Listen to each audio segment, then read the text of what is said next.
Welcome to the Prospectors Radio Show, the talk show for our community. Please welcome Rich Cooley, Indiana Gold Hunter Dennis Dayton, Kathleen Biffle, and your host, Tim Grimes. All right, everybody, welcome back to another edition of Prospector Radio. I'm your host, Tim Grimes, and joining me tonight, got a couple of the guys here. First off, we got Rich Cooley, and we got Scott Swiftwater, Toney. What's going on, you guys? Woo! Hello. It's Sunday. We're back. Good God, I was sitting there, and I was like, it was like 6:25, and I'm like thinking that the show's at 9. And I'm like, oh, crap, I got to start getting set up. I got to, run my cable to plug it in and get everything typed up for the show. And I'm like, Jesus, I don't know. I just wasn't thinking right tonight. It was just one of them days. I seen your text and didn't get back to you in time. I was in the garage and come back and I better let you know. Yeah, I'm like, all right, who's making it? Who's going to be here? Well, you know what's really funny, because when you called me on like a half deal. I'm like talking to somebody about some gold fields, and I'm like, I gotta go. I'm like, oh my God, I forgot.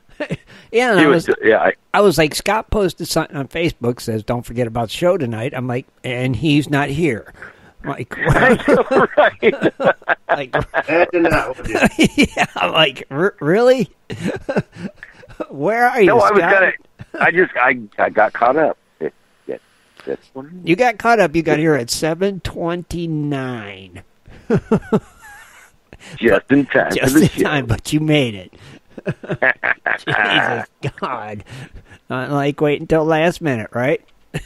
Well, we can all have some fun with it, but oh yeah, last minute's not the way I want to go. Well, but, yeah, right. Whatever. That's not the way we want you to go, because it's like what if we have something to discuss that's important, and it's like Scott's not here, but we figured it out. I know. In 1 minute. But you know what? I'll tell you what. Let's give a little people about the inside info. Rich, you got some stuff going on tonight, right?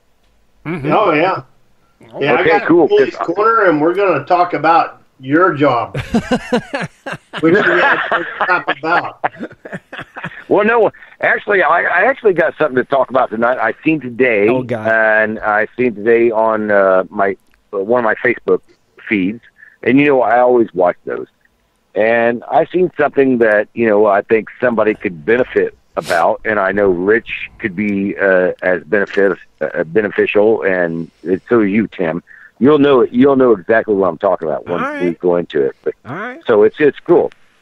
Well, that's Cooley's Corner. We're going to talk about dangers of desert gold mining. Sweet. And we might get into gold in the desert, and we might get into know where to look for gold. Well, cool.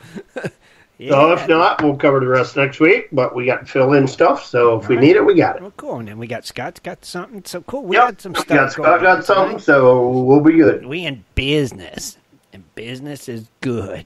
So hey, I think it's going to be a good show. Oh, it'll be fine. You have a lot of pictures that people posted of the stuff that they won for different prizes and stuff. I posted mine that I got. Thanks to Keith and Carolina Prospectors, and Darth posted what he got from Steve. Mm-hmm. There were some pretty good pictures. I think there was some more. And there's some other ones too. Some Let me posted see. something too, didn't they? Let me see. Yeah. Brian didn't. Oh, I think Brian posted his maybe. Oh, Susan said got a scoop from Tommy Knockers. Yeah, Susan posted hers. That's some nice looking gold she got from Tommy Knockers. Oh, good. Yeah, that's real nice.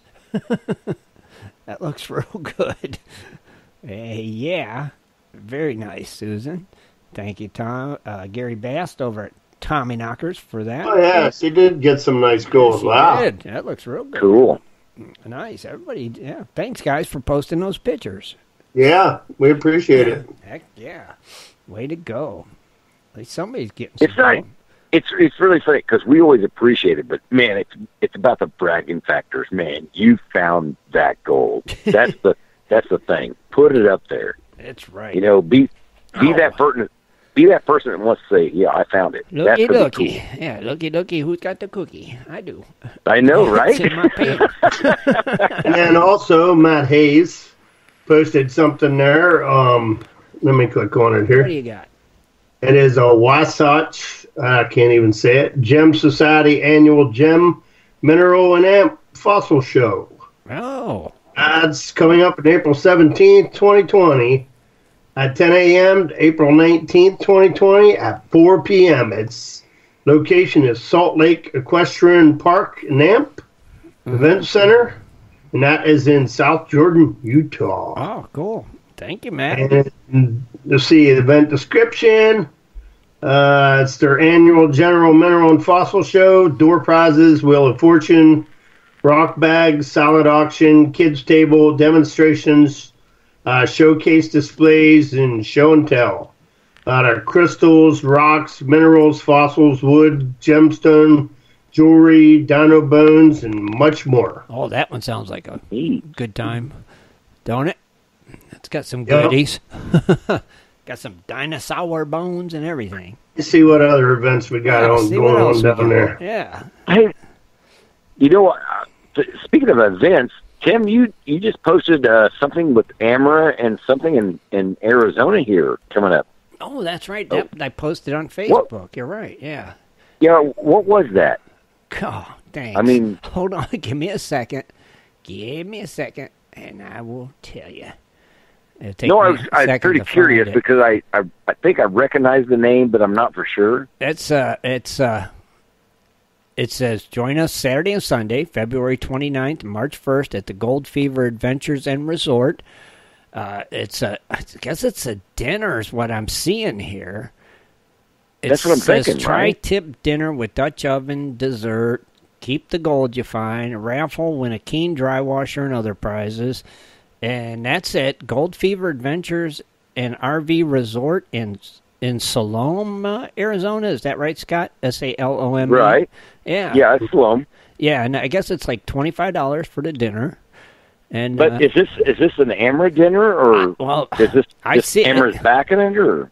I'm thinking Amara's backing it, obviously. That's what I'm thinking. Well, That's I mean, what I'm if seeing. it's that close, I can't miss it, is what I'm saying. Right. But, if it's under Amara like that, but if it's just like an annual thing, like a club thing, it's a different thing. I shared it from Amara, posted it. I shared it. It says it's under their heading, so it says Amara, and then it says join us Saturday and Sunday. So I'm gonna think it's them, and they're gonna have a metal. They're gonna have a metal detecting hunt and everything. Yeah, but could that be the first Arizona Amara dinner that they have? No. Okay. It's something totally different, guys. Okay, cool. What do you know more about it, Rich? Rich? It's from a different club. Oh, it is? Yeah. Okay, well, interesting. All right, but that's what I was trying to catch on to. I was like, it's going to be the first, like, Phoenix, or not Phoenix. Tim, I just say Phoenix. What's that, Arizona, Rich? But I said, look at your message. Oh, okay. Gotcha. Chat. Oh, crap, a Rudy. Okay, thanks, Rich. Is that the same? Yeah. Pretty sure. Anyway. So okay, maybe I'm in the dark. Yeah, we'll tell you later, Scott. Fill you in later. Mm-hmm. Okay. All right. All right. 2020 IGP season kickoff, cons, party, and amp dinner, February 29, 2020, from 11 a.m. to 9 p.m. Boone County 4-H Fair.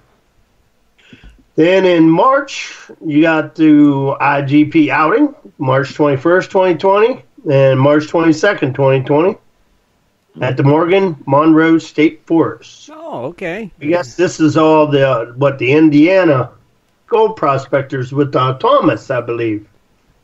I think that's all this stuff is with him, I believe. Right, That'd I be think cool. so. Yeah, I think so. I think you're right. Yeah, and then Come on, Indiana. That's where I got my teeth now. Come on, Indiana. They posted the 2020 GPA Gold Show schedule right in there, so I believe it's posted. Yeah, they posted the whole thing. Oh, nice. So February 15th and 16th, Pomona, California. February 29th to the 3rd is Albuquerque, New Mexico. And March 7th and 8th, you get to go see Swiftwater Toney in Phoenix, Arizona. And 3/14/15, you got to go to Sacramento, California. 3/21/22, Vancouver, Washington. You got the 4th, 04, 4 and 5 is Butte, Montana. 04, 18 and 19th is Rapid City, South Dakota. You got 04, 25 and 26 is Concord, North Carolina. And 05, 2 and 3 is Columbus, Ohio with Tim and the gang, maybe. Oh, yeah, we'll be there. And I'm still not sure yet. Hopefully we'll you can make it. That'd be fun. If we all I don't know if I You'll- can, but we'll see. You'll be there, Rich. There's no hunting season. It's just a long but I got drive. other stuff cool. All right. 05, 16, and 17 is Milwaukee, Wisconsin. Milwaukee.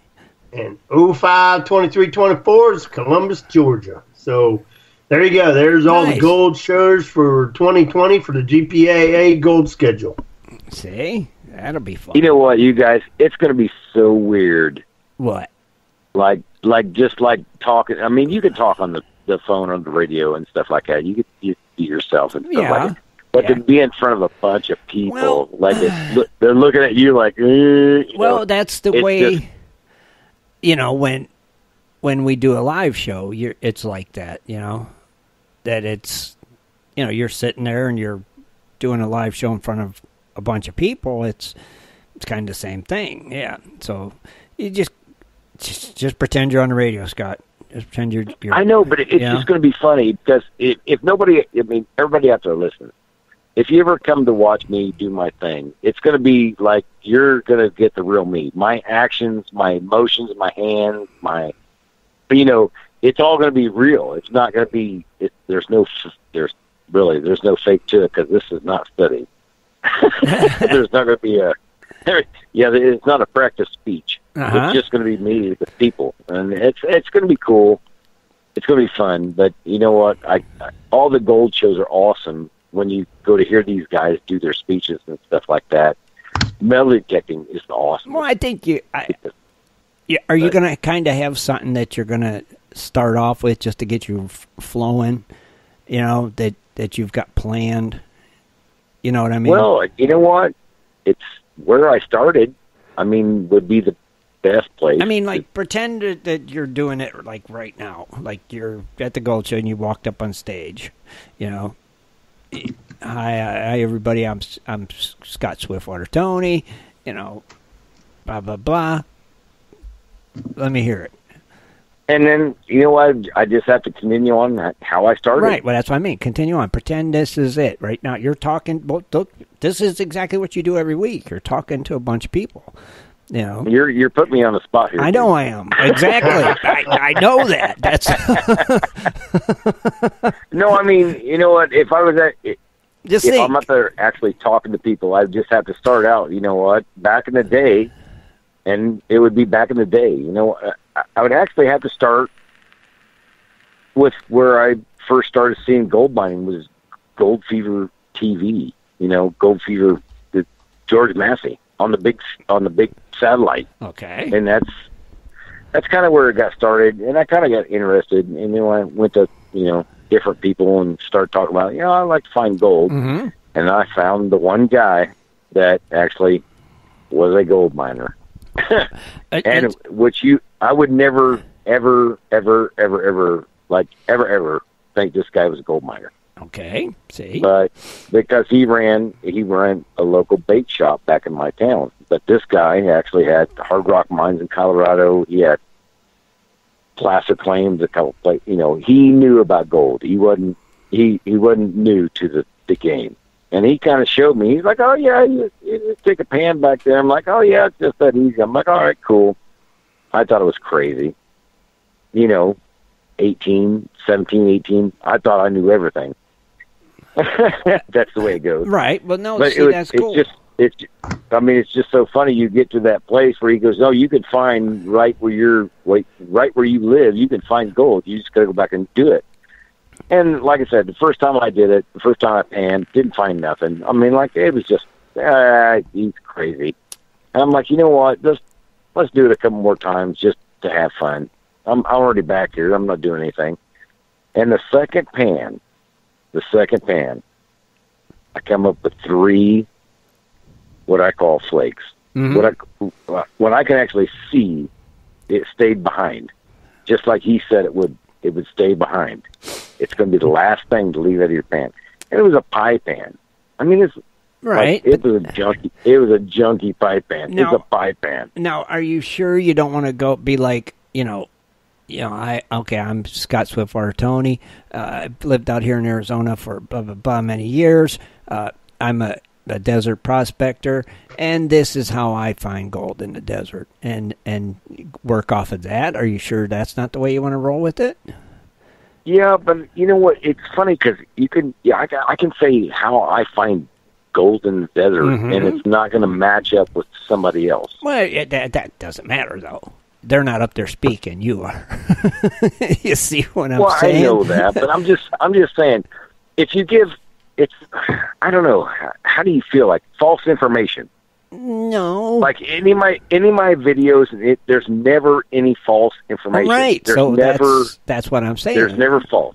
So if you went up there and said that, just like I said, this is how I find gold in the desert, and you go through what you do to find gold in the desert, that could be informative, I don't even know the dang word, to people that don't know how to find gold in the desert. Like, I wouldn't have a clue. I'd be like, okay, I better listen to this guy. After tonight's show. Right, that's what I mean. I'd have to listen to this guy. We're talking about gold in the desert. Imagine that would... Because I've never prospected in the desert. I wouldn't have a clue.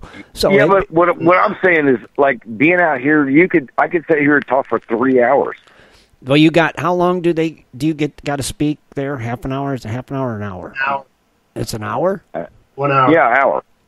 And like I said, go through your thing, who you are, how long you've been there, where you came from. You came from Indiana. Yeah, blah, just blah, write blah. some titles down on a flashcard and just numbers 1 to 10 and just run go with through it. them and take questions. People have questions. Okay, hey, Scott, I have a question, Scott. The whole thing is I want it to be fundamental. I know that, but be ready for it. Now, somebody in the audience, I have a question. Okay. Okay. All right. Here's my question. Where's Manny? What are you going to say? I'm going to kill Tim Grant. Because it's probably going to happen. So you got to be prepared for these questions. Yeah. You guys, Kathleen's going to be there. Got to be prepared. Kathleen's going to be there. That's first question. Yep. Hey, I'm just telling everybody out there in Radio Land, this is going to be the first announced speech I've ever given in my life. So, you know what? If you're in the room and you want to give me bunk, that's cool.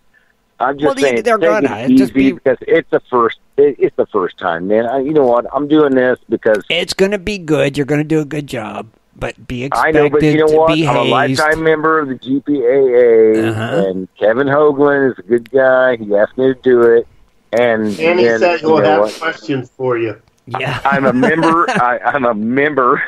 I'm a member of Gold Prospectors Space Radio. No, I'm just saying. You're a co-host of Prospectors Radio. There's a lot riding on it for and me. There's going to be, and somebody's going to haze you. That's part of it. It happened to us when we do the show live. I don't haze care us. about So that. be ready for it and just come right off back and be you, do your thing, and some Yeah, but you remember, Tim, a long answer. time ago, I told you about the difference between the pro and professional? Mm-hmm. Yeah. You got it, so don't worry. A pro thinks they know everything, and a professional knows enough. They learn something every day. Right. So if somebody just hates me, that's a pro. No. I don't even worry about that. Not hate you, haze you. Haze you, not hate you. God, no, I'll have security come in and take the hazers out. You're going to have the hecklers, so be ready. Like Rich said, especially if Shad and Kathleen's there. No, I already got security built up and ready for. I said, look for a tall guy and a short gal with ponytails, and those are the people. Shadow be holding up signs that says, "Where's Wearing Manny?" cowboy hats. Yeah. So just be. It's going to be fun. Just have fun with it. You'll do fine. You do this every week. It's no different, except you're standing there looking at everybody. So, just hey, you got did it. Did you guys get to see? I don't think it was their new one. What? It might have been. What? Shad and Kathleen's new video. Not yet. No. Where they went up to Alaska and they got the interview with the people that actually, they're running the show and stuff like that. Yeah.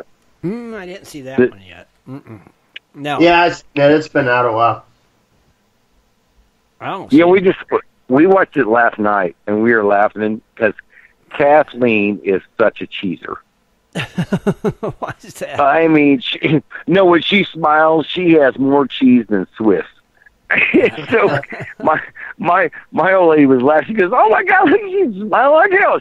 Kathleen is smiling. She's giddy up in Alaska. You know what I'm saying? She likes Alaska. It was so funny. I love that video. If you guys out there in Radio Land, if you get a chance, go back and watch the video, and you'll get to see all through what they did, their whole camp, and that's a pretty cool video. It was a good. She was smiling. She was smiling because of all that gold she found. You know that. Well, she was smiling before she got the gold. I mean, it must have been a great time up there. It's got to be really cool. And these guys, I know you can only do so many people and stuff like that. Uh-huh. But it was still awesome to see that video. It was still awesome. Did you watch any of the gold shows, Scott? Did you watch that new Reclaimed gold show or Gold Rush or anything? Gold Rush I did. Gold Rush you did? And yeah, did you think that was kind of funny? There was only one person that had to weigh in? I didn't get to wait, no, I didn't make it to the complete end, to the weigh-in part, But I seen, other problems, and I was like, oh, okay. But no, only one weigh-in? What? Tell me. Parker. Okay. Gotcha. Because... And I'll tell you what, it was a holy crap. How much was it? 200 and some ounces? Yeah, it's just funny. They go, it wasn't as good as last week. I know, right? But it'll do. I'm like, really? It'll do? Yeah, and that gold just stacking up. Yeah, but you know what's really funny is because my girlfriend, she likes coming out digging gold. She's not a gold digger. She knows what it is, and she knows what it is. Right. On the big scale. But she's looking at these guys, and she's like, now, wait a minute. She watched the whole episode. She goes, wait a minute. She goes, Tony didn't weigh in, and Rick didn't weigh in, but Parker did. I'm like, yeah. She goes, I don't think there's a competition here anymore. It's starting to look that way. Yeah. It's funny because you hear stuff out of people that they're not like me. Right. Like we did gold and we're like, oh yeah, it could do this. She's like, nope, didn't work. It makes me laugh. Well, sure it does. It's so funny. Yeah, sure it does. Or when they go, how come you don't find gold like that? It's like, yeah. Oh, my goodness. See, I find gold. You got to remember, I find gold. I'm on the, how do you explain this? It's not a. What? Wow. Rich, help me here, buddy. It's not a big time digging, but we do a long time digging, but we get less because we spend less. Well, yeah, does that make sense? Well, the other thing with it is we don't have a big enough. Yeah, we're not running as concentrated with that much gold. Yeah, and we're not running huge wash plants and heavy equipment. So I mean, I find more than 2 grams of gold in one day. I'm doing pretty daggone good. Doing really good. Yeah, see, that's what I'm saying. If I find 2 grams or more, yeah, I'm going to stay there like an extra 4 hours. I'm just going to burn it up until I can't do it anymore. But these guys actually, they got bulldozers and track hoes and backhoes and loaders. They're running tons of material too. That's the thing. Yeah, then they're you spending know more what? money than anything, too, you know. I mean, think about it. Think about it, Rich and Tim and everybody out there right now. Think about this one thing. If you're making 2.5 to 3 ounces a day, you're making what they make in a day because you're not spending diesel costs, trucks. Right. It's phenomenal. It's a phenomenal thing. Man. I'd be happy just to make an ounce a day. Dude, so would I. That'd be like a dream, wouldn't it? Holy cow. Yeah, really. I wouldn't complain. No way. No way. What about that? You didn't watch that new Reclaimed Gold show where they reclaim a gold mine and all that jazz? No, I didn't see it. I watched some of it. You know, I did. I watched a little bit of it. I'll give it another go. And it's an interesting concept, you know. So they all right. Yeah. Well, coming back to you, Tim. Here we go with the gold prices. Are we ready, folks? Oh, geez. Okay. And I got silver too. Chicka chicka yeah. I think I got silver. Yeah, I got silver. Oh, that's anyway, gold is coming in at, folks, don't be hurt unless you're in the stock market. It's a 340 drop, 22%. We're down to 1558.70, which is good. not hurting. It's not hurting me. No, it's not bad. I mean, what's wrong with that? Nothing. Well, I mean, it did good. drop 22%. That's not really great. But still, it's over 1550. It's still great. Oh, like I said, it's still pretty good. Yeah. It's still pretty good. How's silver looking? I have got silver price in. Oh, you're going to like this, Tim. 1803. Sweet. Stay over But 18. Yeah, but it dropped. It dropped 22%. Okay. It dropped 0.004 points. So, but it's still above 18. That's pretty good. I'd take it as long as We it's got above 18. What's that? As long as it's above 18, that's better than 17. That's the way I You look at got it right. Yep. And we got platinum price coming in at $9.77. That's surprising. Okay. And that's actually up $1, 10%. Mm-hmm. We got, oh my goodness, I hate palladium. Anyway, palladium price is coming in at $2,098. Dang. Up $2, 10%. You don't know what that dang rhodium is, huh? No, I can't see rhodium. I wonder what that made it up to. Because you know it went up. You know what? It's kind of funny because the thing I watch right now is like it's like all the precious metals that mean something. So Wait a evidently minute. rhodium don't mean crap. Hold that right there, Scott. John Hunt just reminded me who was the closest on the gold from Wednesday's show. Remember? We all gave a number. I can't remember. You don't remember giving a number? Rich, you was at 1520. Shad was at 1512. I said 1570. Dennis said 1530. Kathleen was 1545. And Swiftwater, you're the winner at 1550. You was the closest. Man. Oh, I'm sorry. That was just me. Even a blind squirrel can find a nut once in a while. 50 finally won.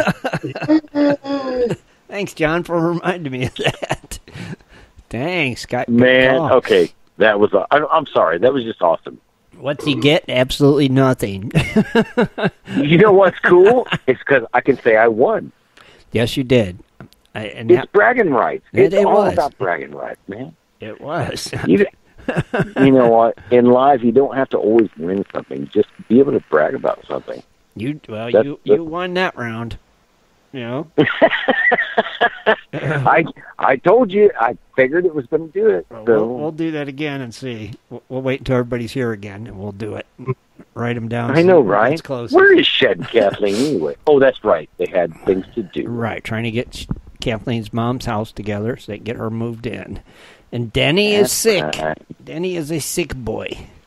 Denny's been sick a lot lately. I don't know. He's got to take care of his health. Yeah, he's a sick. Well, you know, a guy with a big torso and short legs has got sniffles all day long. So That's from being so close to the ground. Hey, has he been out mining? Has anybody seen it?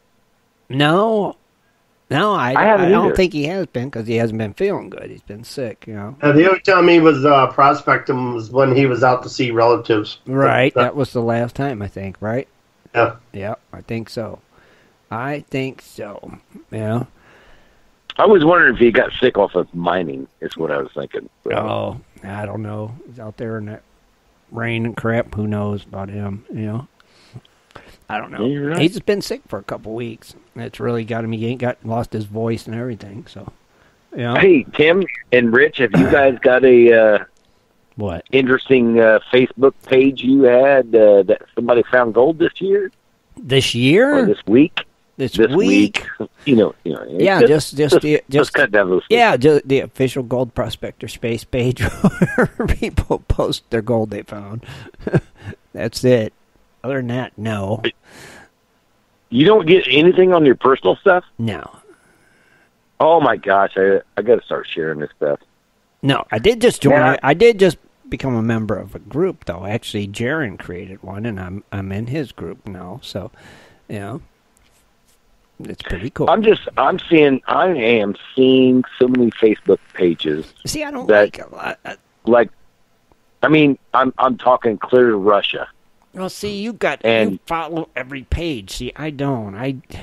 It's just no. These are people on my friends list. Well, yeah, I know. I do. If I had feeds from people on my friends list, I'd never. It'd be nonstop. I see a lot of metal detecting stuff because I seem like I get a lot of metal detecting stuff too. I'm telling you what, it's placer gold. Do you know how much these guys in Russia are finding? They make me sick. Oh yeah, they find that there's a lot of gold in Russia. If you guys are my Ruskies, I'll tell you what, you're doing good. I'm telling you, they're killing us. I met this guy, Scott, when I was getting therapy at the other place, my therapist, and he lived in Russia for, I think he said 15 years. And when he was there, he would go for a run every day up in the hills, and the villagers thought he was going to steal their gold. Oh, crap. Yeah. He was like, I didn't know there was that kind of gold down there. I'm like, wow, that is cool. I forget where the village he lived in down there. But, yeah, I mean, I'm like, oh, dude. He's like, if I would have known, I would have, got into it and learned how to do it. But the villagers actually thought he was going up there to get their gold. So there's probably quite a bit of gold up there. Like for me, I got friends from a lot of different places. And when it comes from somewhere else, I got to ask permission. Can I post this or can I do this? Uh-huh. I don't want to get nobody in trouble doing something crazy. Right. But I'll tell you what, the guys, my friends in Russia right now are killing it. Well, Russia's the place. Why don't you go to Russia prospecting? You know what? I'm telling you what, it's get you a passport. Like the Yukon. Get you a passport and head on down there. They'd probably accept Swiftwater with open arms. I just wonder. Well, I'm just saying. You know what I mean? That could be pretty cool for But I got a chance to go to the Yukon this year, so I'm going to go up there. You're definitely going? As far as I know, my good friend from Canada, which, man, he's a good brother. Uh-huh. Ted Ballas. Okay. Yeah, that's he's been down. He first come down here to learn how to dig gold, and now he's escalated, not above me, but he kind of just poked his nose in where usually I wouldn't do it, and he did it.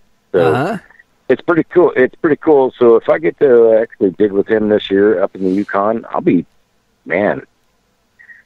You know what? It's a dream of mine to be doing that kind of mining, to go up there and do. Can you do dredging up there too, or just high banking?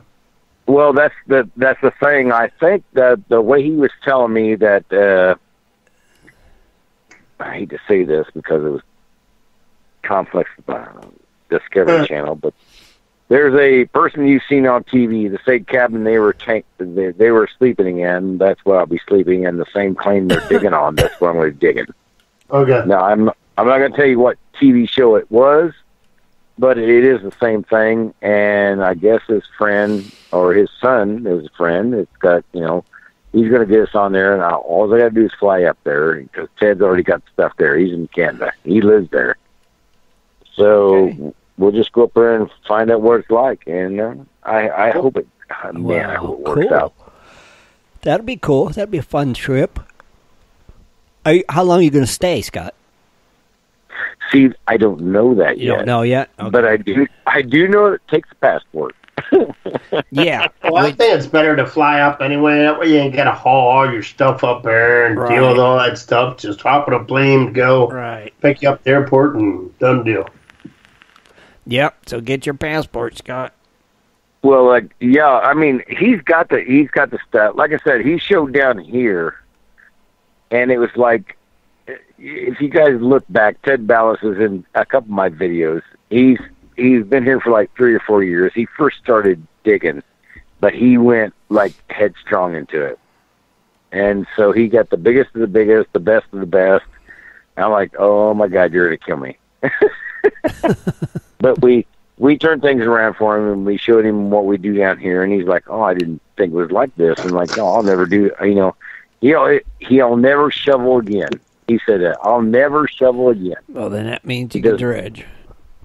Yeah. And what time frame are you talking about, Scott? Like July, August, September, or what? Well, I mean, shoot. What is it, 2 years ago? See, you guys, I do years in, like, gold terms, so it screws me up. So you're looking at, like... when were you guys in Idaho last year? What month? If you did like 2 years ago, you'll see the videos. Okay. I think. But when are you going this year? I'm not going to tell you, nobody. Okay. Well, then why are you telling us? Dang it. Where was you in Idaho? No, I didn't say when I was going. I said I am going. Oh, you don't have a certain time yet? Thing. You don't have a time yet when you're going? You don't have a date on the calendar or nothing like that? Oh. When was you in Idaho last year, Rich wants to know? At the screwed up time. The what time? Actually, I can't remember. You can't remember when you were in there? No, dude, I'm a gold miner. I don't remember time. I don't. Oh my God! You guys, Randy Lewis said mid-June to mid-September. The last 6 months. What? The last 6 months. What That's about when I was in Idaho. Was it the last 6 months, or was it longer than that? September, it could October, be November. longer than yeah, 6 it could have months. been like Randy. Mid-September. Yeah. Randy said mid-June to mid-September. Yeah. Okay. Gotcha. Yeah, I just say that because I don't. You guys. How are you so lost, Scott? No, when you're out, when you're out every day and you do the same thing every day. Yeah. You don't even worry about what day it is. Oh. But you have to get permits for that, so you got to know when your season is. Yeah. I'm just saying, hey, Rich, mine clear up to Thanksgiving, and Lisa goes, "Hey, you know it's Thanksgiving tomorrow. You come in town?" I'm like, "Oh, I totally forgot." Oh, Jesus God! I mean, you don't realize this stuff. You don't even. It must be nice to not worry. I know, about right? Yeah, you don't. I mean, really, you don't process it. You just go and go and go and go and go. And you got one thing: go. You don't worry about holidays and Christmas and stuff. Like this year, yes, I did, because my grandmother is 96 years old, and you know what? I'm going to spend those last years with her if I can, and that's who raised me. Right. But other than that, you know, when it comes to gold mining, it's like there's not a such thing as a holiday. Well, no, but it's just you just go. But it's everyday life, you know. You go, oh crap! It's the 12th. I gotta make sure my insurance is paid, or blah blah blah. You just know things. It's like, you know. Yeah, So it's but what I do, no like I different. said, I do small scale mining, which is like you just eat up ground every day. You don't have what do they call that? Oh God! You don't have deadlines. You don't have... Oh mercy! I don't know. I'm lost. All right, let's do birthdays. Do some birthdays, Rich. Let me hear whose birthday it is today. Alrighty. Today, January 12th, 2020. First off, started with Alan Peel. And we have Bill. We have Blake Steinborn. We have Brian Kaiser. We have Carla E. We have Cheesy Minor Mark. Dave Cox. Guy Persinger. James B. Alexander. Jim Riccoli. We have Ken Robinson, Kevin Ryan, Ralph Kessler, and Sean Woodhall. Okay. Then, tomorrow, we have Brian Ramos, Chipu, Corey, Derek, Jarmicki, and we have Dawn. So, happy birthday. Happy birthday. Happy day. Sure. Happy Yeah, day. definitely. You want to highlight one, Rich? Or... Yeah, let me see if I can bring this person up. We got Brian Kaiser. Oh, okay. MAXX 1452's page. Okay. He likes panning and sluicing. He belongs to GPAA, DVG, PAA, and Frederick Buckeye. Okay. And he found the site from Gold Prospecting Videos on YouTube. He likes to pan classifiers and has hands, tools, and sluice boxes. Nice. All right. He is from Newark, Delaware. Oh, Delaware feller. All right. DE. Nice. Well, very cool. Well, happy birthday, man, to Brian Yeah. and everybody else. Very cool. And now, Rich, I know I was telling you before the show that I submitted our show to a couple more venues to get us on. Well, we're on 3 of those already now. Wow. We've been approved for 3 of them since the start of the show. The show's now available on something called Podcast Addict. Another thing is called Castbox, and another one is called Deezer. So 3 more places that you can listen to Prospector Radio. We'll get them posted up there with all the other stuff where people can see if they use any of these other formats to listen to shows. They can always listen to us there as well. So more and more, the list continues to grow. You know? Yeah, again, I want to thank everybody for posting their pictures of their stuff that they got. Heck yeah. Oh, that's awesome. All right. So, Rich, what we can do, we can go to a commercial real quick and come back with some Cooley's Corner. How's that sound?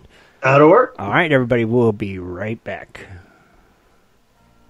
Do you like to mine for gold? Enjoy prospecting a nice crack in the bedrock? Enjoy getting outdoors to camp, fish, hunt, and hike on your public lands? You plan your trip, load the gear, grab the dog, put the family in the truck, and drive off to a locked gate. A sign says you cannot enter or access your own public lands. Mining claims and public land owned by we the people are being designated as off limits by our own government every single day. Are you concerned about the direction our government is going? Are you tired of seeing no access, no entry signs on your lands? We are, and we are fighting back. We are AMRA, America Mining Rights Association, the fastest growing small mining advocacy association in America. AMRA is a 501c3 not-for-profit formed by miners, hunters, off-roaders, retired military men and women to stop the insanity. AMRA was formed to educate, unite, and help the small miners and public land users on their rights given to us by God. Do you want access to great mining claims? For a small tax-deductible donation to their Miners Legal Fund, your family gains access to proven excellent mining claims across America for an entire year. AMRA challenges the USFS,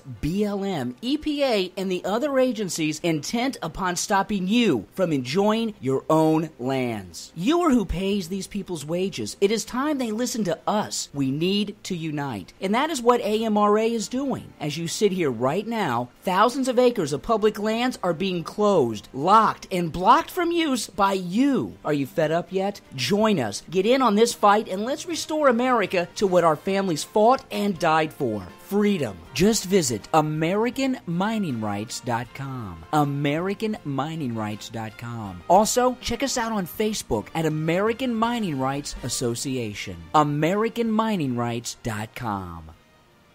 In 1858, gold was discovered in the rivers of New Caledonia. This discovery would spark a massive gold rush. Today, the search for gold is much easier, yet still challenging with Dirt Hog Pay Dirt. At Dirt Hog, we pride ourselves on our gold and guaranteed gold amounts. Just visit DirtHogPayDirt.com today and buy yourself a bag of the best pay dirt concentrates on the market. Order with confidence in Canada and North America. DirtHogPayDirt.com, the best gold concentrates on the market, period. Also, be sure to check out our Honest Bonus program. If you're interested in gold prospecting or treasure hunting as a career, hobby, passion, or just something you're interested in getting into, you have to visit goldprospectorspace.com. At goldprospectorspace.com, you'll find forums, chats, videos, blogs, sections on dry washing, metal detecting, high banking, and so much more. At goldprospectorspace.com. There's a store, classifieds, and a goldprospectorspace.com every Sunday night at 7:30 Eastern Time. Tune in to Prospectors Radio, the talk show for gold prospectors and treasure hunters. Goldprospectorspace.com is a social network with thousands of members, and everything you need is at goldprospectorspace.com. Sign up today and get connected to others who share your love of gold and gold prospecting. Let the treasure hunt begin at goldprospectorspace.com. goldprospectorspace.com. Welcome to Cooley's Corner. Join Rich Cooley as he talks about equipment, new products, and so much more for all us prospectors and treasure hunters. Here's Rich. Good evening, everyone. Welcome to Cooley's Corner. Tonight, we're going to get into Swifty's world, and we're going to talk about the dangers of the desert gold mining in the early 1900s. Gold hunting in the desert was dangerous business in the early 1900s. Men would leave their homes and families search for fortunes in the desert, and oftentimes they would never return. The desert environment was tragically brutal. Every step could be the man's last step, and if he wasn't careful, he could become lost in the desert forever. These fortune-seeking men entered the desert with few supplies, all of them absolutely essential. He would pack up 2 burros with basic food supplies such as salt, pepper, cured bacon, flour, beans, prunes, dried apricots. He would fill the canteens with water and pack up a tarp to use a makeshift tent. For finding gold, he needed a compass, his gold pan, magnifying glass, pick, and shovel. Shotgun was needed for hunting and for self-protection. Finally, he would pack up some matches for starting a campfire, but he would only use them if he could not start a fire, and for a fire using his magnifying glass in the sun. He didn't have the first aid kit.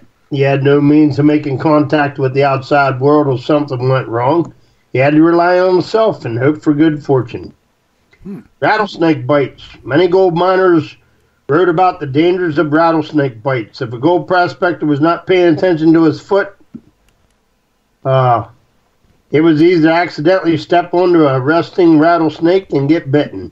In the early 1900s, the only way to fight back a venomous bite was to tie something tightly around the bitten limb to prevent the venom from entering the circulatory system and apply permanganate of potassium on the bite. Oh, wow. So, failing this bite meant also certain death with no hospitals or medical doctors in the desert. Mm-hmm. Wow. So, the desert roadrunner was well known for its ability to kill rattlesnakes. For this reason, the roadrunner bird was seen as a friend to the gold prospectors and the miners, and no one dared to harm them. Water loss. It goes without saying the desert gold miners had to be very careful with the water supply. Not only did they have to carry enough water for themselves and their burros, but they also had to find ways to resupply the water.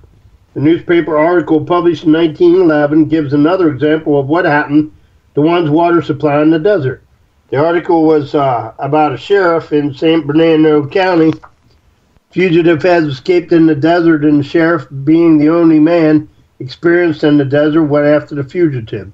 Before he took off, he tied his canteen to his horse, and he rode out in the desert. After some time passed, his horse grew anxious and started to nose around for the drink. The horse was not accustomed to being out in the wild, so the sheriff decided to dismount and give himself and his ride a drink. As soon as he dropped the horse's reins, the horse began to trot away. He tried to run after the horse, but it went into a gallop. In an act of desperation, the sheriff pulled out his revolver and tried to shoot the horse. But the horse was already out of range, along with the sheriff's water. Knowing his fate, the sheriff pulled out his notebook and wrote about what just happened and pinned a note to his shirt. A few days later, a search party found his remains, along with a note detailing how a touch of carelessness in the desert could get a man killed. Mm-hmm. Then they talk about rabid skunks. I didn't know they had skunks out in the desert. I didn't either. Do they, Scott?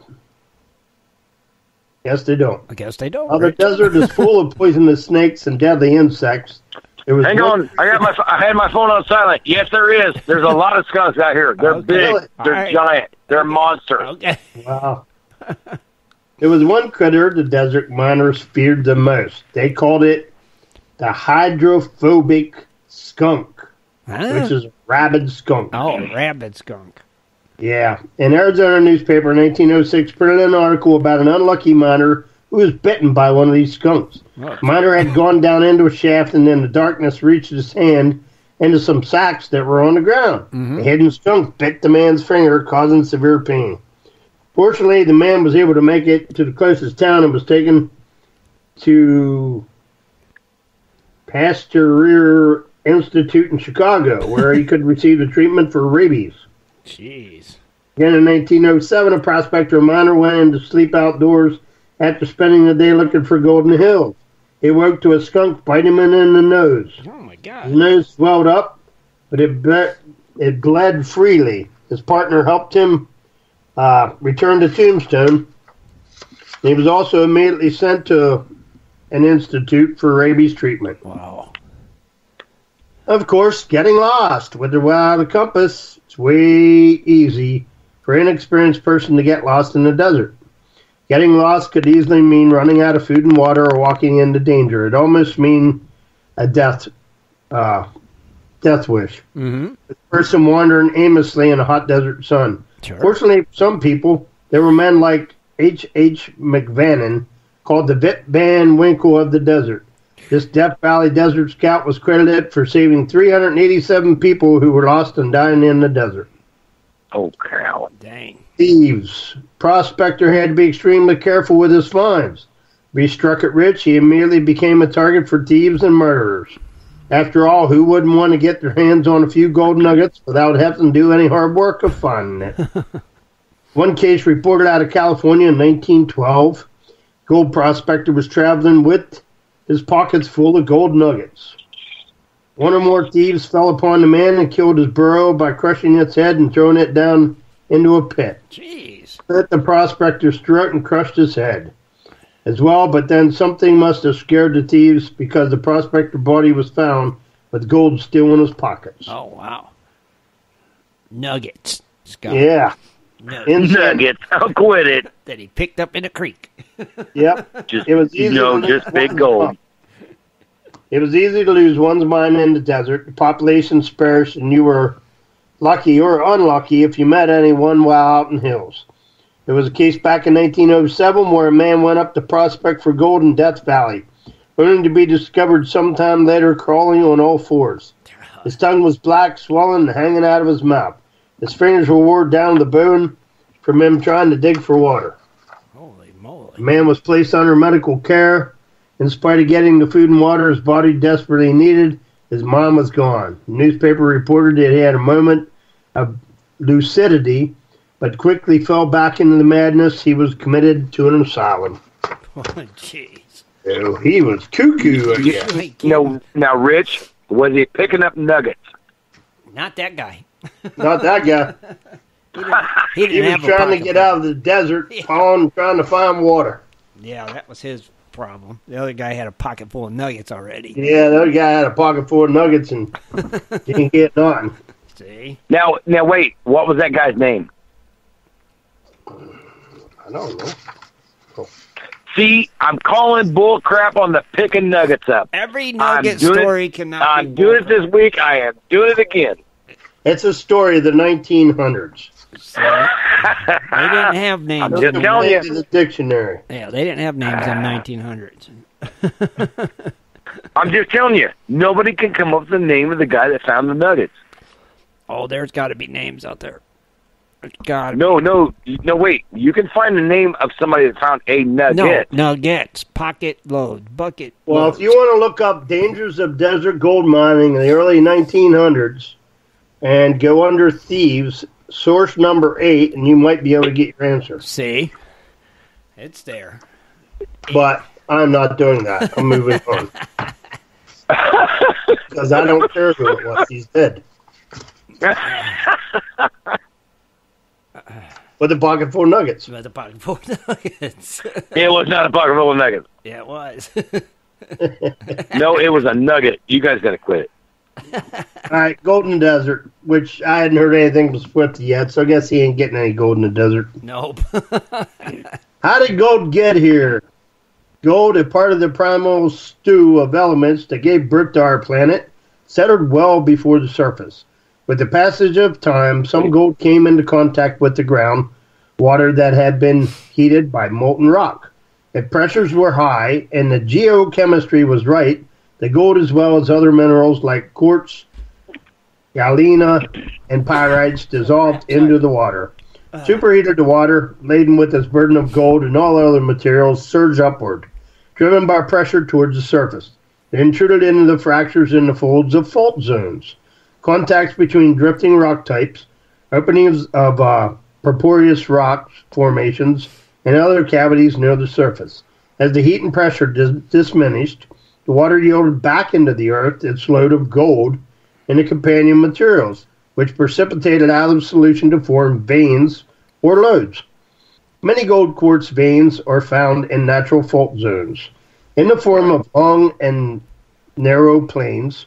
Other times, gold in the company precipitates may fill smaller parallel fissures, creating a network of veins called stockwork zones. Where water flowed rapidly in the large openings, and where the temperatures and the pressures dropped radically, the gold precipitated out of the solution quickly, often in the form of fine grains. When the water flowed in small openings where the temperatures and pressures fell less rapidly, the gold precipitated more slowly as larger nuggets. I guess that's how they were formed, basically. Uh-huh. Over the long periods of time, the gold freed by erosion or disintegration of its host rock, moved into washes, and transported downstream as flakes or grains or nuggets by a flow of water. Gold particles in stream deposits are often concentrated on or near bedrock because they move downward during the high water periods when the entire bed load of sand, gravel, and boulders was agitated, moving downstream. Due to the weight, the fine gold particles collected in depressions or in the pockets in the sand and gravel bars where the stream current slacked. Concentrations of gold in gravel areas are called placers. Although they probably did not understand the geological process that delivered gold to the Earth's surface, many early prospectors often processed by their dreams of rich strike. They knew enough to search for the deformed and fractured rock of faults, contact between strata, cavities of geological formations, of course your bedrock exposures, and your sand, gravel bars, and streams across the desert basins and mountain ranges of the Southwest. Mm-hmm. If you're interested in prospecting for gold, you can follow in the footsteps of those early prospectors. You will likely find the most immediately rewarded places be possible with placer deposits into sand or gravel bars. Might go into the washes downstream and from known loads. You will need more than the simplest of the prospector tools and a shovel and a pan. So that's basically it. I will save the next one for next week. Okay. And I'll talk a little bit about know where to look for the gold in Arizona. Well, actually, I think it's the Southwest. Okay. See? At least somebody's on that desert prospecting. Yeah. Oh, you know what? Don't even try our that. West Coast won't be able to cover it and do his job. Cooley's Corner's got to do it for him. Rich has got it covered. Yeah, I'm listening to Cooley's Corner, and you're like halfway there. You know what? Just come on out, big guy. We'll show you. Rich, come I was out there before, and you didn't impress me when I was there. Uh-oh. Oh, that's right. You never mind. You were running a vacuum. Yeah. Getting them gold nuggets to fill his doing pockets. the hard work, and then Dennis was collecting the gold nuggets. Filling his pocket with the gold nuggets. He's a high He grader. was picking up that don't exist. Them gold nuggets don't exist. They never did. Yeah, that was a nice picture that Dennis got. It was like had quartz in it and stuff. It was pretty nice. Uh-huh. See, they're there. They're all over the place there, ain't they? No, you know what? I was glad to see you guys got what you got out of it. That was pretty good work. That's... You know, I never thought, because it's really, people don't understand. When you're in Arizona, like we were riding around in a rental vehicle, driving down in washes. Uh-huh. When you're in a wash, you're in a wash. Right. You're in a wash. You're in a dried up creek bed. Excuse me. And you're going across the creek bed, and then you hit another road, which takes you to another road, takes you to another wash. So if you ever get down in there, and like I've seen a video on, I think it was Facebook or something, they said, you know, you could hear a freight train coming. All it is, you better get out of the wash because you're going to be washed out. Right. Well, you ever wonder why they're 6 feet wide? Yeah, No. exactly. That just kind of tells the tale. Trust me, you can hear rocks and trees tumbling down a wash very quickly. Yeah. Yep, it's crazy. Yeah, they said it sounds like a train coming. I bet it does. You get that wall of water coming down through there. Yeah, and not just water, like he said. Rocks. Yeah, right. And Rocks trees, and branches roots and everything that's in that. you know, usually at the roads, and I noticed that before. Some of them roads, you know, they have pipes and stuff that blocks. You know, and you can tell when you're in one of those places like that because all those trees and branches and get kicked up out of the water because they got all those pipes and stuff there. Right. You know, and those are local jam up points for all that debris that comes down the water. See, that'd be crazy. Like me, we always look at it like if it sounds like bones crunching, get out. Oh yeah, true. I mean, yeah, hearing them trees. But the problem of it is, you're back, you know, where we was, Scott. Like when we went up in there, we went across how many washes? No, I understand that. But see, when I'm in the wash out here, like we're usually really deep in the wash. We don't mess with it ain't 3 foot, 4 feet. And you can feel that stuff coming. Mm-hmm. Like you're like, I hear something, but it's not my motor. It's not my wash plant. What's going on? You feel the ground. You feel the ground shaking a little But bit. are you on the right out. side of the wash, or are you on the opposite side of the wash that you can't get out when it comes? I'm always on the inside of the wash, man. That's where the gold's at. Huh. Yeah. Okay. I'm always on the inside. I could draw my stuff out pretty quick, but you can't. When you got a wall of water and logs and rocks coming down, you're not getting all your stuff out. Wall of water. Yeah. Your buckets, just forget them. Well, yeah, right. Of course, you're just not gonna worry about that motor crap. your wash plant. Get them out first. Hoses are a distant second. Mm-hmm. It's really work. Man, when it comes on, it comes on. It's priority. You gotta get your money out first, and everything else just worry about later. I can find my hoses down the creek. Somebody will find them, or somewhere somehow. Right. But yeah, your motor and stuff like that, get that out of the wash. Throw that crap up out of the hole. It's important. That makes sense. It's very important. That makes sense. Now I believe. Yeah, so if you have your hoses all screwed on, you're pretty much screwed. Yeah. See, you know what? That's the funny. That's the funny thing about what I do. People laugh because every now and then I'll have the hose blows off, and I'm like, because I always screw it down a certain type. Mm-hmm. Because you never know what's going to catch your nozzle. Right. And if it janks it off, I don't want everything else janking off too. You got quick connectors on your, Scott, or you got the screw-on? Yes, I do. Okay. Good. I've got very quick connectors on there. I got quick connectors just about on everything. Yeah, there you go. I mean, I could actually the stuff I have on mine, I can set it to where I want it, like where it's going to work, which is cool. Mm-hmm. But if something goes back, it's like a pull, 3 pulls, it's going to be off there. Right. You want it quick. Get it, slap them handles. Yeah, because I can find my hose. The hose is going to be sticking out of the ground, or the nozzle is going to be sticking out of the ground. Something's going to be sticking out. I can find that back. Right. I got but you. The motor and my wash plant is the most important thing. Well, yeah. Yeah, right. Those Period. are your priorities. It'd be you, the motor wash plant. Right.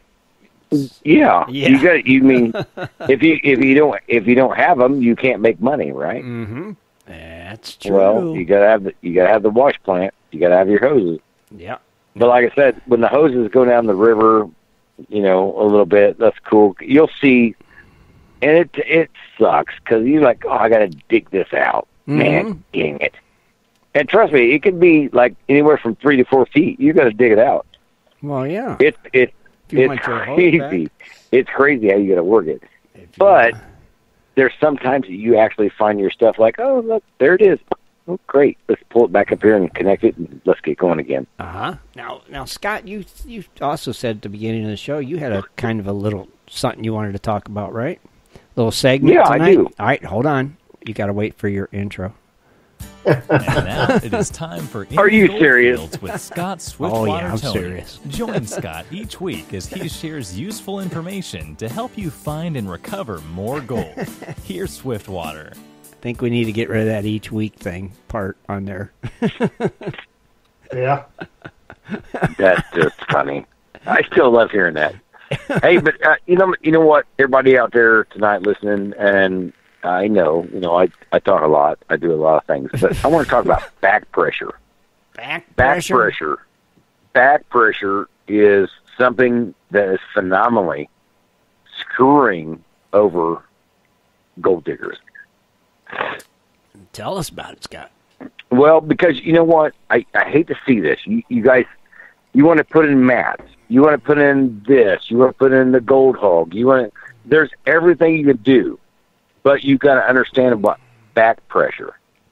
Back pressure. You cannot, you can't have certain mat with back pressure because they're high flow mat. Mm-hmm. If I've never heard of a low flow mat because that's miner's moss. It's a give and take. But I'm just talking about the flow. I've seen so many people like on my Facebook, and people ask me about different things through the week, like, what do you think about this? I'm like, dude, you don't have enough water pressure. You have to have the water flow going through the box. Okay. If you have one riffle that's like standing up, oh my God, 90 degrees, like just almost straight up and down, that creates a back pressure on what's first coming out of your box. That does not help you. That gives the gold the time to go and right over the back pressure and plate and go out the back. Uh-huh. You can't. It's just something I'm trying to explain, and it's kind of hard to explain. But you can't have water flowing good and come to a spot where you think, oh, it creates an eddy or something in the water. distortion, whatever you call it, in the water. It's not going to be the same thing, because that distortion in the water is going to back pressure 2 feet of your box. So there's 2 feet of your box that's not catching anything. It's going down. It's like sitting there like, oh yeah, I'll just sit here for a minute, and then I'll go again. The back pressure is, like I said, your back pressure is the eddies. Okay. What they call behind every riffle. Mm-hmm. So behind every riffle, you want that pull. Okay. So let's say if you had, let's see, I can do it on 1, 2, 3, 4 ways. Let's say, you know what, Gold Hog mats work. We all know that. But if you had Gold Hog before a riffle system that is set up, say, like 84 degrees, 90 degrees, which is pretty high. But there's people that have it. I see it. Mm-hmm. They try to mix two of them. That's not going to work, because the riffle is putting back pressure on the high flow mats that you wanted to work in the first place. You see what I'm saying? Right. Kinda. So you cannot put the back pressure on these new mats. These new mats that we got going on today, guys. Oh my gosh, we got so many mats. You guys, you've seen them. YouTube, we've all seen them. There's a lot of mats out there, and there's some that work good. There's some that, I'm not going to use. I would never use. But the thing about it is, you got to look about how you're doing your thing. You can't use these high flow mats and then have louvers behind it like a sluice box, mm-hmm. because that's going to slow your water pressure up. Therefore, your high flow mats do not work anymore. Okay. You know what I'm saying? Right. If you got a high flow mat that says, "Oh yeah, we catch all the black sands and all the golds," and then you put your stuff on the end of it, and all of a sudden your mat's catching like 1 inch, 2 inch rocks. Obviously you're doing something wrong. Don't put it's either about water flow or it's about the mat. Mm-hmm. Get rid of the stuff that you don't want to get, which is, you want the riffles. I know nobody wants to lose the gold. It's typical. But you've got to deal with the mats that you have or the way you want to go. There's like I said, there's riffle metal and miner's moss, which I go. There's dream mats. There's Gold Hog mats. There's so many mats that, like, you got to find out. And this is the thing I keep telling people: do your homework about your gold. What are you finding? Mm-hmm. Do you really have a chance to find a 1 inch nugget? No. Well, then you don't need 1 inch nugget matting. Buy the stuff that you're going to find your stuff at. Out here, I got a chance to find a 1 inch nugget, but I run it through miner's moss and 3 inch quarter gig middle. Gotcha. Now back in Ohio, Indiana, stuff like that. No, you know what?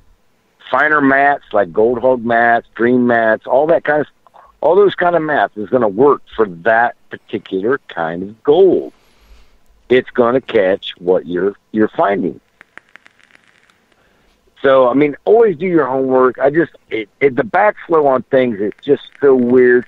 I see people that put mats up in front, and then they put like a riffle system in the back. I'm like, you shouldn't do that, because the riffles, it stops your water. It slows it down, which creates a back pressure, which makes your mats not work efficient. Okay. So I always think like this: before you do a, what do they call it? I would call it a scientific workings. Before you put the mat before the riffles and stuff like that, take the riffles out, let the water flow, get the flow, and find out what your particular mat, or anything you want, like miner's moss, any kind of mat that I just described tonight, just get the flow. Find out what it does. Where does it clean out the best at? And you know what? You can always take your riffles, and they're slide in and out. So you just take them in a little bit. Find out where it works the greatest at. You know what? You can find something. I mean, seriously, you can find something that works best for you that's never worked for anybody in their life, but you're going to come up with more gold because you did those studies. You did like the 1 inch. You took that riffle in 1 inch, and they're like, okay, how's the mat working? It's still doing 1 inch. Once you find out the mat's not working good, pull the thing back 1 inch. You know what? If the mat didn't catch it, obviously now the riffles are working good. The mat's working good because it has no back pressure. You're gonna find your gold. Mm-hmm. You're gonna find all your gold, or a lot of it. Nothing's 100%, Tim. You know that. Right. Nothing's 100%. Right. But I'm just saying, if you do those little experiments, man, those little experiments are going to help people, man, just by a ton. And I know people just want to go, I just want to go out and dig gold. Yeah, anybody can do that. But do you want to go out and dig gold and every time you come back say, you know what, I found gold? That's going to be the homework. That's going to be the homework. All right. But like I said, the back pressure is a lot. People don't look at it because they don't understand how things work. But if there's a back pressure in the water system, that creates a slow zone. Now, when the back pressure goes off, the slow zone goes out, and guess what else goes out with it? The gold. Mm-hmm. Yeah, it's out there for a reason. But if you take the end of it out and make it's not a slow zone no more. It's going to go. Your gold's going to go. Okay. So, like I said, back pressure is always a thing. You know what? Mats and all this great stuff that everybody's inventing. That's great. That's good to go on. But I'm just saying, look at what it does to your flow, and then don't be afraid to adjust your flow. Like make it heavier. Make it slower. Uh-huh. I mean, you got to look at it like Gold Rush. Dude, you look at these guys' freaking sluice boxes. Look how fast the water's going out of there. Right. And I got people meet saying, "Oh, the little bit of sup pump, is that too much?" I'm like, "No, blow a freaking pump to it." Well, I mean, it's gold, right? Well, yeah. It's. So what do you run? What do you run in your box? What's that? What are you running in your box? No, my box is pure 100%. Like I said, I got my stuff from H&B Mining, and the reason why is because I like how he builds it. Mm-hmm. I got 3-inch corrugated metal and miner's moss. Okay. And then I got a rubber backer, and that's it. Okay. The V matting underneath the moss, you mean? Yeah. Okay. All right. Right. But Tim, I run it for a week. I can run it for 4 days a week. I don't clean it out. Okay. And trust me, we test tailings. We test tailings a lot. All right. All right. Oh, good. So, good. I mean, if I find like one little fleck in my tailings, I'm thinking, okay, is my pitch good? I'm like, one fleck, I'll deal with that, But if we find something else like 14, 15 flecks in the tailings, which I have before because it's my own fault, you got to look at your box again and think, you know what? Since you started, did something drop? Which we have our legs and everything drop in the mud and things like that. They vibrate, so they go in the mud. So okay, you got to readjust for that. You don't want to lose nothing. Mm-hmm. We do stuff on I like to have stuff on a fun scale, but I like to have stuff on a big scale. Right, I got you. All right, cool. Well, back pressure. It is, like I said, back pressure. Do not have back pressure in your box. Not a sluice box, not a high banker, not a dredge, nothing. Back pressure. All right. Well, that's a definitely. It'll just mess you up. Yeah. Well, it sounds like it will. Definitely does. It's like, geez, that's deep. Well, like I said, I got that off a friend tonight. Was doing some stuff on Facebook. He was posting stuff. I'm like, oh, I'm like, he's like, I don't know why I've got all these rocks in this mat. I'm like, well, because there's a big giant riffle, but like he had one riffle right at the end of the mat. I don't know why you'd have one riffle for, though. Really. Yeah, but you don't understand. If you got water really rushing out of something, one little riffle creates a backspace. Like 8 inches. Yeah. It's far. I just don't know why you'd have one.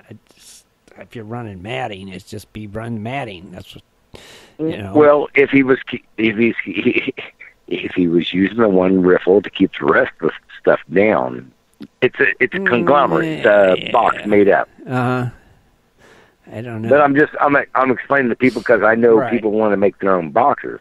Mm-hmm. I'm like, never have a backspace. Never have something that'll push your water backwards. Anything that pushes your water backwards is bad. It's got to go forward, period.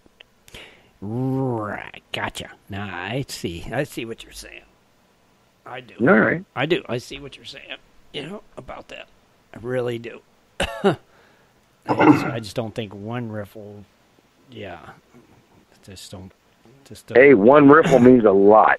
Yeah, but I don't know. If you're running matting, though, I don't see the purpose in one riffle. I just don't. No, it's not. Look, you're not understanding. It's not the purpose of the one riffle. It's just the fact that somebody built this because they think it would be better. Oh. It was like an experimental thing, or? Yes. Oh, okay. And I'm trying to get to, if you get anything with a back pressure, you're going to mess everything up that you had going for you at the first. Everything has to move forward. If there's any back pressure, you're going to slow things down at the first of it, and you're not going to get like what you thought. Because you know what? More rocks, bang it, come over the top. There's more wash and tumble, and you're not going to get the same effect. Mm-hmm. It has to go in and go out. All right. The only thing you want to stay down there is heavy metals. Oh, I want to stay there with me gold. That's right. Bang. I want gold to go bang. I want the rocks to go whoo, bye-bye. But if you got a back pressure and you got gold bank goes bang and you got two rocks going to bang and the rocks are sitting there rolling around, banging, banging, banging, they're going to bang the gold out, right? Ah, okay. Well, then there it goes again. I know, but they're the gold. Like I said, they're the gold goes again. Mm-hmm. And the rocks are still sitting there banging. So you know what you got at the end? Bunch of rocks. Banging rocks. Bunch of rocks. That's what I'm saying. That's what I'm saying. You just it's got a backflow is a funny thing. Yeah. And I learned about it a long time ago because I was a loser. But yeah, I learned about it. From your mistakes, though. That's the thing, right? Yeah, I made my mistakes, and like I said, I lost because of backflow. If it don't work, and I learned. And I'm like, you know what? That's cool. So Thomas asked, so what about the reverse ramp riffle and the Gold Hog Eye Banker? Oh.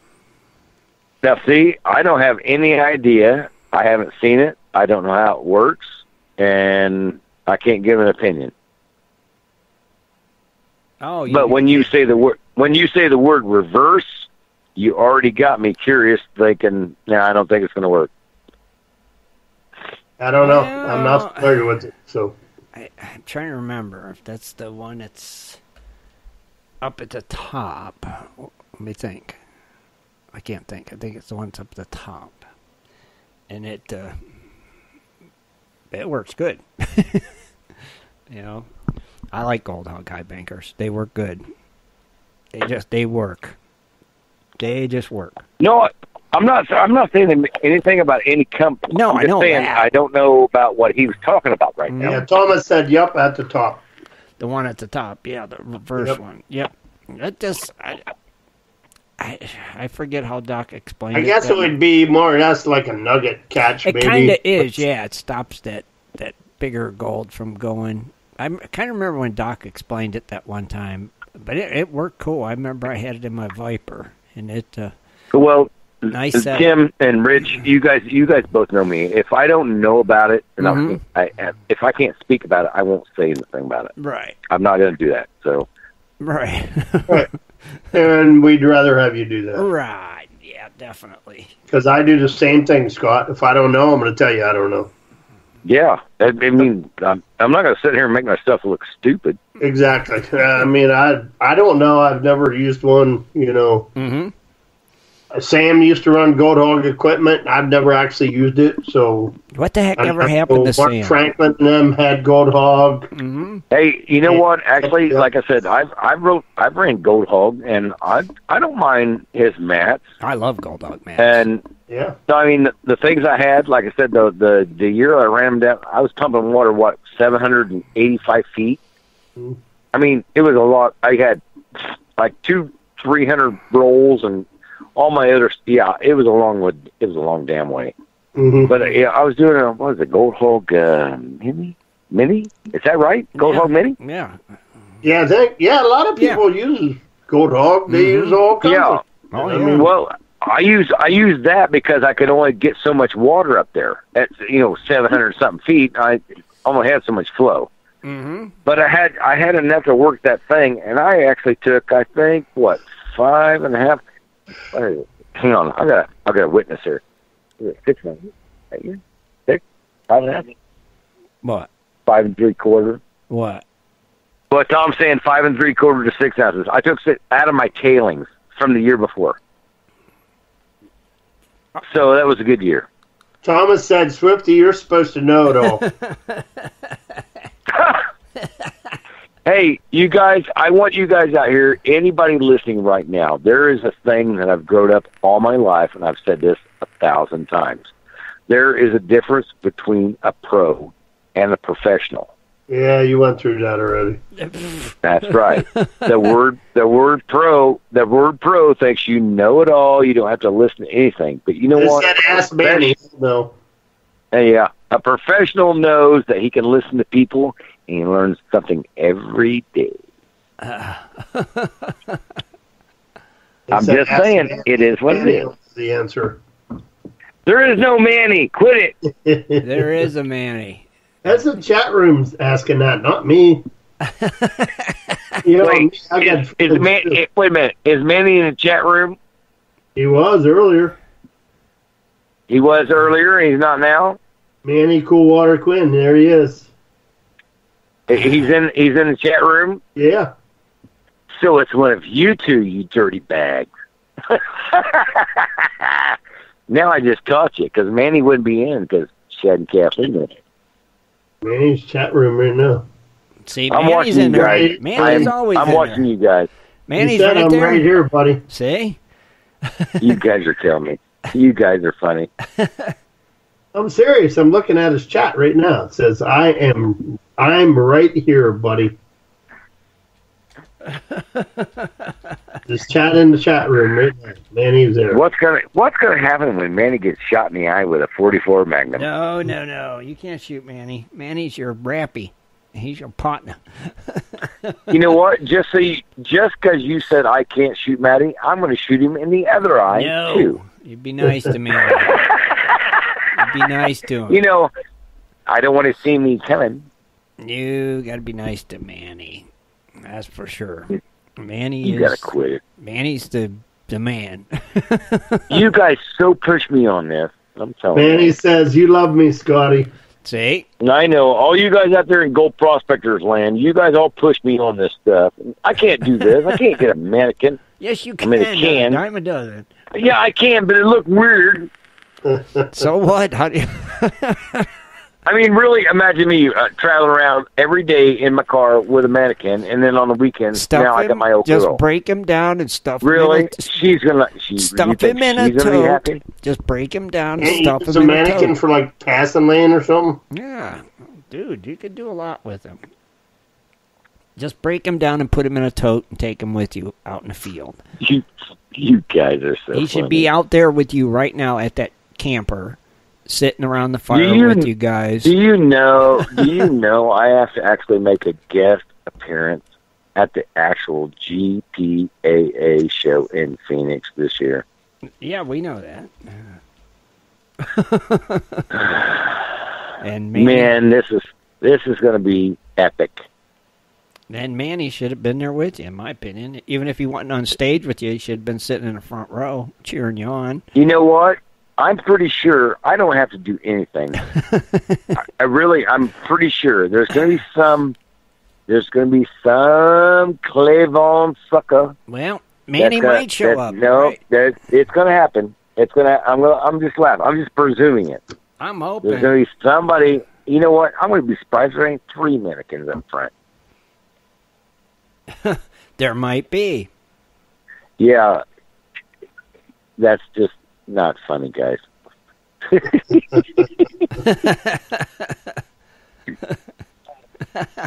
Oh, fun. Yeah. No, well, I mean, if you try to be serious and then there's 3 mannequins looking at you in the front row. There might be. I mean, that would be awesome, but I don't know. Maybe Manny's going to bring his kids. I don't know. You know? What do you mean that would be awesome? It would be. It'd be the greatest. You know? You know what? I'm going to make a special edition of Fly at the Ohio show. I'm going to run through there with a mannequin on my back going, oh, I'm part of the Gold Prospectors Radio!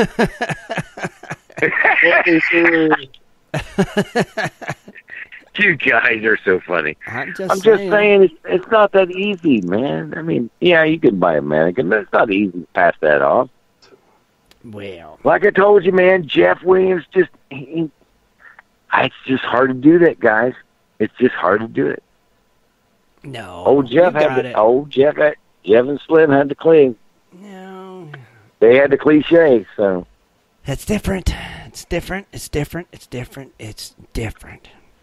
I'm always going to say it, and I'm going to stick to that. It's different. Now, let me change the subject real quick before Scott starts rambling again on me. We got a Crony Club giveaway we got to do. So I drew the name, and this is for the 2 hats, for the ball cap and for the beanie. What? Did you spin the wheel? Did I cue you yet? What? No, this is for the Crony Club giveaway. What is it? Beanie? What's that, Rich? What is it? A beanie and what Beanie else? and the hat, the regular hat, the black one, and for the beanie, a Crony Club beanie. So I drew the name before the show because it's a lot, you know. And the winner of this month's Crony giveaway is Randy Lewis. So Randy, if you're listening tonight, send me your address and I'll get that out in the mail to you, buddy. Yeah, and enjoy your beanie. In the cold. Is he in the chat room tonight? I don't know if he is or not. Yes, he honestly. Is he? Yep, Randy Lewis. Well, congratulations, Randy. Awesome. He Randy, said, I'm here. Randy, send me your message. Your address to my inbox so it'll be there. And I'll get that out to you in a couple days. And enjoy. That beanie will keep your head nice and toasty warm. Hey, and thanks for being a crony. That's right. Thanks for being a crony. Heck yeah, and I'll get another crony giveaway posted, and we'll give something else away to our cronies. Yeah, very cool. Nice. See, that's fun. Now, hey, did you guys see any like really something that sticks out in your mind this week on Facebook? Something that's like from Australia or anything like that? Any really good gold hits? Didn't you ask us that earlier? No, that was that gold rush, not the gold hit. I'm saying, around the world, did you see anything that really, like stuck out in your mind?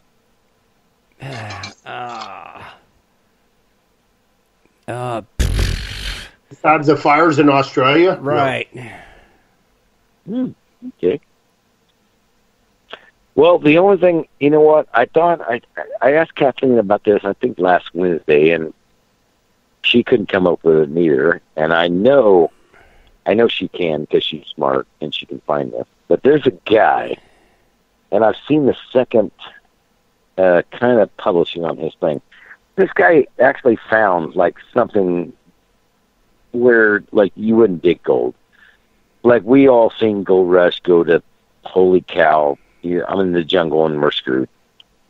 But this guy actually found something and it was like big.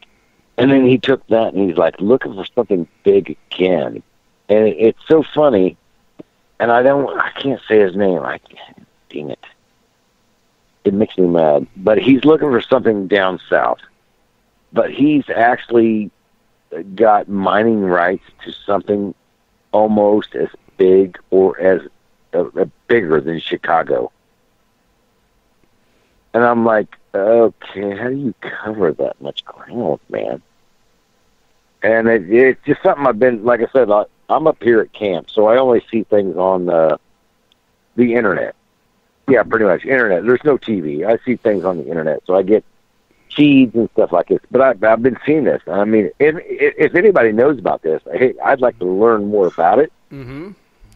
But this guy's like, I guess he's a millionaire, but he's out flying around looking for another million, I guess. I guess 20 million. I don't want to say a millionaire because that'd be stupid. But he's out flying, he's looking for gold, and he's walking through places, and he's like, yeah, we're going to get a drill here. I'm like, dude, you had to fly here. How you going to get a drill? It's unbelievable. I just don't know. So if anybody knows about this particular show or movie, hey, PM me. I want to know. Yeah, I'm with Rich. Mostly thing I'm seeing about them poor animals in Australia. Getting burned. Well, it's terrible. It's like, dang, man, poor thing. I forget how many already died. It's like millions, I think. Them fires are out of control. It's killing a lot of animals that are. There was a lot of people setting fires too. I think that's what I heard. That they arrested like 200 people. It's like, what? What is wrong with these numbnuts? I don't know if maybe they're trying to set backdraft fires, to put them out, and then they end up getting bigger, or I don't know what their purposes of setting the fires. I don't know, dude. They're out of their minds. It's like they're not all set fires. This shit happens. It's fucking Australia. It's dry as bone right now. I know. What do you think's going to happen? I know, but still. Still. Just saying. Just California, saying. I guess. Yeah, I reckon. Yeah, it could be. 1.5 million animals already dead. Heaven forbid. What? I mean, heaven forbid that somebody finds one, and I'm going to say this because we know, like, kids listen, but one crap wagon sets a fire in Australia and does all this stuff. Heaven forbid you find that guy. Yeah. I mean, oh boy, dude, that's they back in the day. They used to call that a lynching. One of them was a firefighter. That started the fires. Yeah. Oh, okay. So see, that was firefighters. Man, they were probably trying to start a burn. That's not only disgusting. That's disgraceful. Well, right. But I'm thinking if it's firefighters, they were doing it to do a controlled burn to try to stop it or something. Maybe. I know, but you could imagine these people out there that started with nothing. They said they were like nothing. They chopped down trees to make their house. They said they were charged with starting the fires. See, so that's I don't know. That's just nuts, dude. I don't know. Yeah, it's crazy. I wouldn't go. You know what? Like I said, you got people out here that started with nothing, chopped down trees to make their house, made their house actually out of a house after a while, and then somebody burned it down because they want to be a person that we don't like. I'll put it that.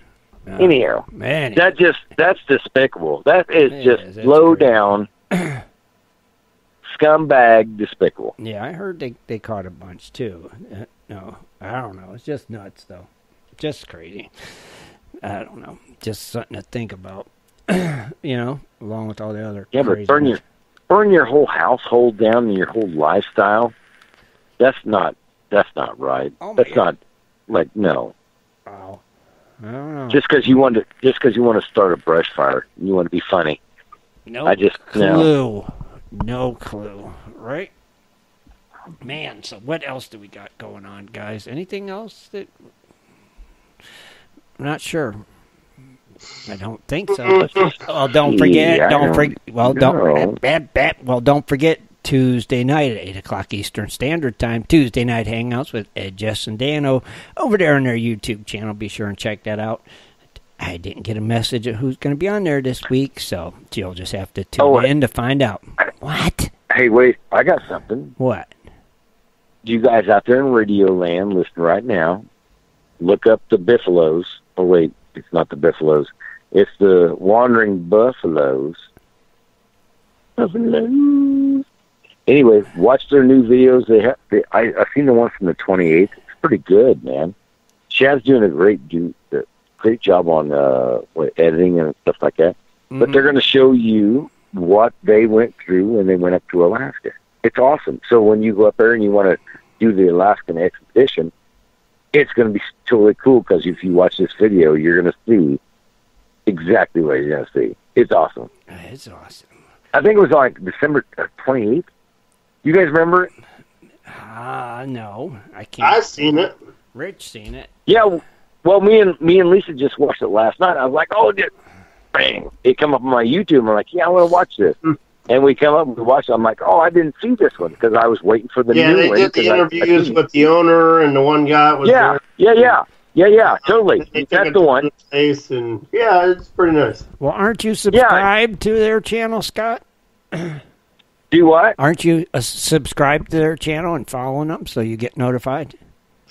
Yeah, but I do, but I'm like I get a lot of channel stuff, so I don't get to go through all of it. Like it takes me 4 hours in the morning just to go through Facebook. Okay. You wouldn't believe it.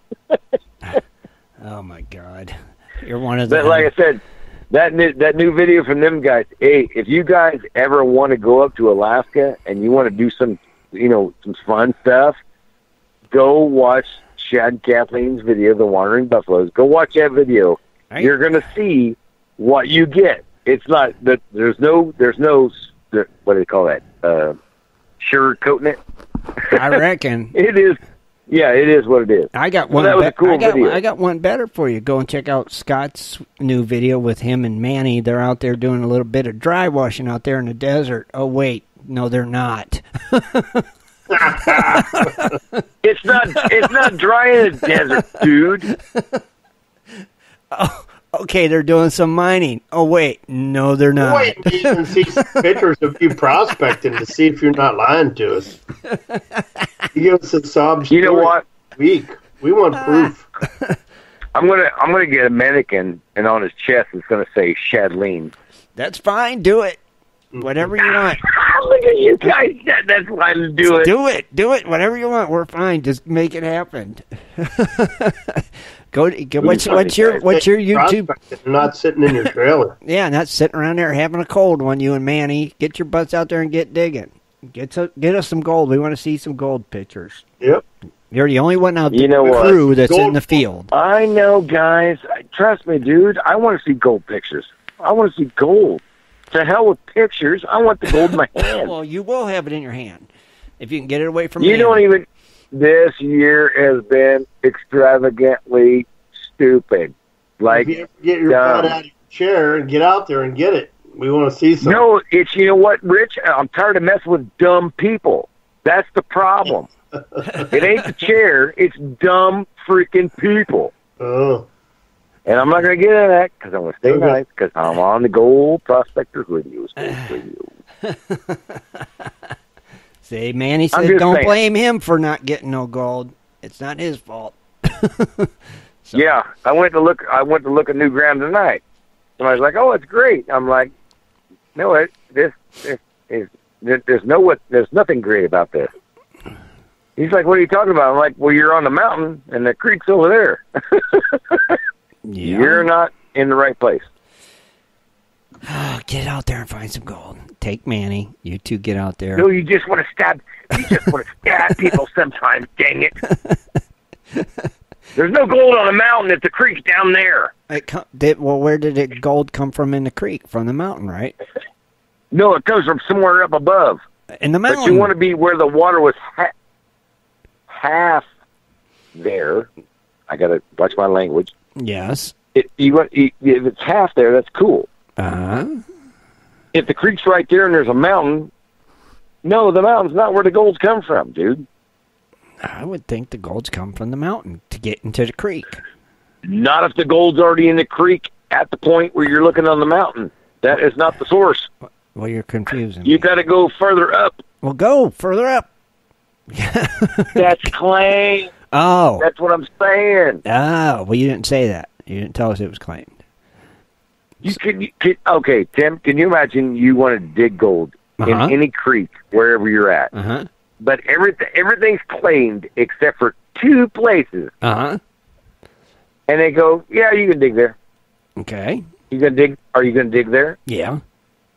No, you're not. If it's my only choice, I'm going to give it a shot. There's no gold. But what if they didn't get it? What if they didn't have the equipment you got and couldn't get it? Oh, my.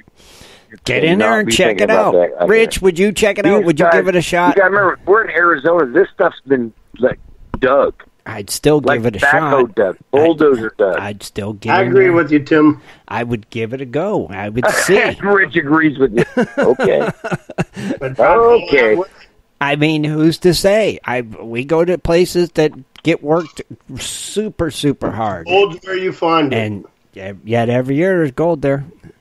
Well, I'll tell you what. Out there in Radio Land, anybody from Arizona, please tell these guys that they're delusional. I'm sorry. I see a creek. I see that possibilities there's still gold there.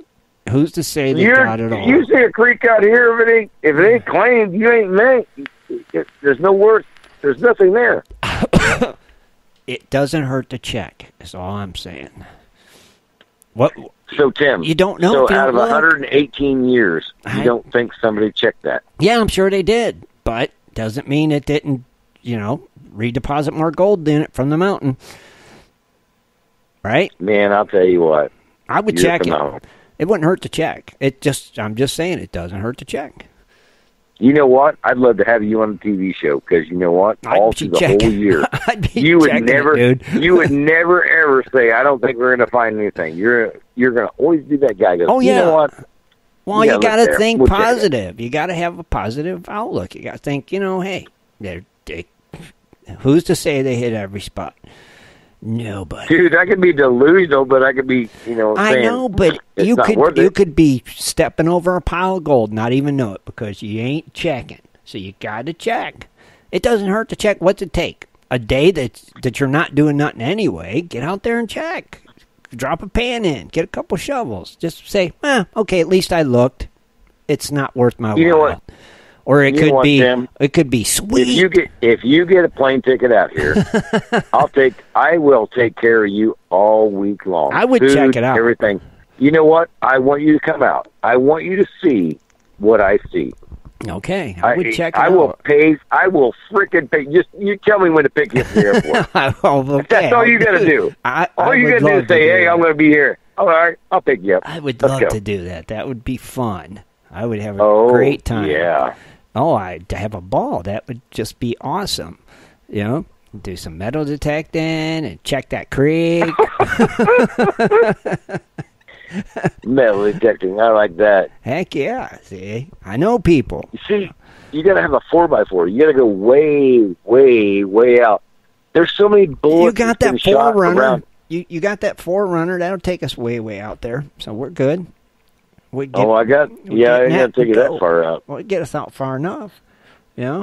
I'm telling you, man, they've been shooting bullets around this place for years. Me, you, and Manny jump in that 4Runner and head on out, find us some gold, and check that creek. You're so funny. Just saying. Doesn't hurt to look. Rich Cooley, tell us, there's no Manny. Come on.